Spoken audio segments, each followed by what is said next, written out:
meu processo produtivo, cada pessoa tem um processo, né? Tem uma forma de produzir.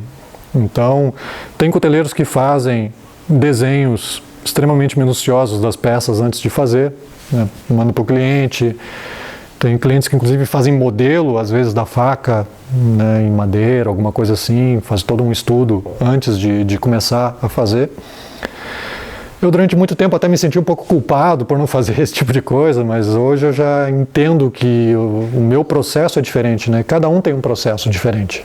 É como o compositor, tem pessoas que criam a melodia primeiro, depois põem a letra, tem pessoas que primeiro pensam na letra e depois tentam botar uma melodia naquela letra. Então cada um tem um processo, né, diferente. Então o meu processo, às vezes eu penso na peça, tenho, claro, uma ideia inicial, e aí às vezes tem questões técnicas na peça que necessitam que eu faça um planejamento, né, antes de começar o processo, para realmente poder concluir, porque às vezes realmente é uma construção muito complexa e você acaba antevendo todas as etapas antes de começar, que é uma outra característica da cutelaria também, que desenvolve isso. A gente consegue antever tudo que vai acontecer e consegue visualizar na nossa mente as coisas. Então, quando eu estava construindo, a gente começou a construir a nossa casa, foi uma coisa que me ajudou bastante também, né? Inclusive a discutir com o arquiteto e tudo, questões técnicas, né? Porque você consegue visualizar a coisa pronta na sua cabeça. Isso é uma coisa que a cutelaria traz. Então o meu processo, às vezes eu faço algum desenho, algum esboço da faca, mas em geral eu começo a fazer e as ideias vão brotando à medida que eu estou fazendo, né? Então o próprio processo de criação, né, essa coisa da energia da criação, né, isso se autoalimenta, é uma coisa que vem num crescendo.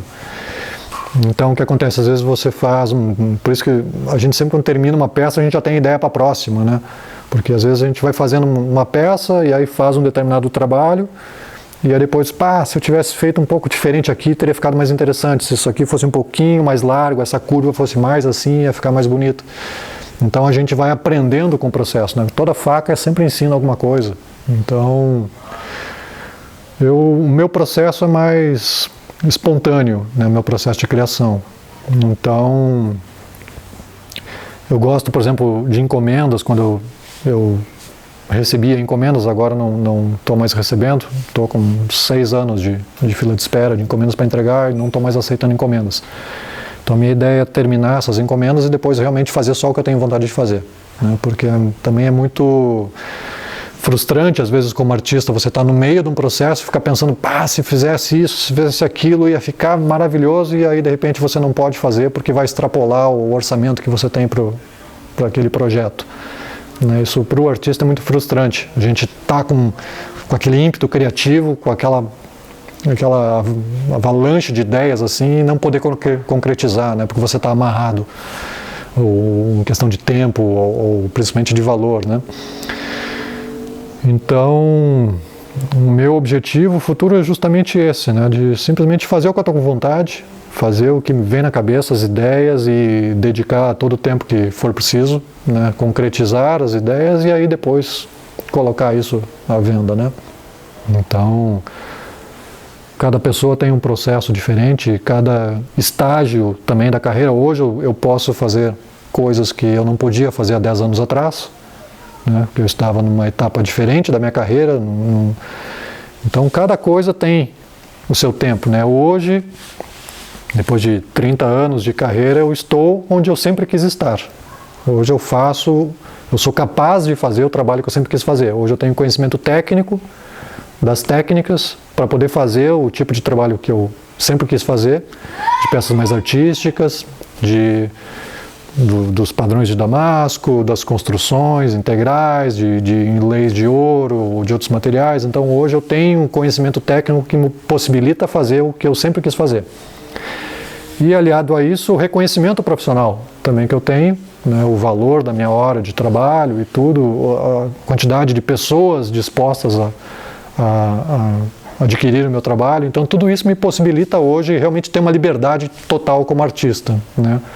Porque a gente nem sempre tem no começo da carreira, né? Quando a gente está começando, eu passei no começo da carreira, eu fiquei muito tempo fazendo faca para churrasco, né? Porque eu tinha vontade de fazer uma adaga, de fazer coisas diferentes e simplesmente eu só tinha encomenda de faca para churrasco e depois faca de caça. Então eu tinha uma produção pequena, eu dependia da venda de cada uma delas para poder me sustentar. Realmente não sobrava tempo e dinheiro para poder investir numa ideia diferente, né? Porque você não pode simplesmente, você precisa vender absolutamente todas as peças que você faz para poder pagar todas as contas, você não pode fazer uma peça e sem saber se vai conseguir vender ela ou não. Também era uma outra época, né? Não tinha rede social, não tinha nada disso. Nem internet existia na época.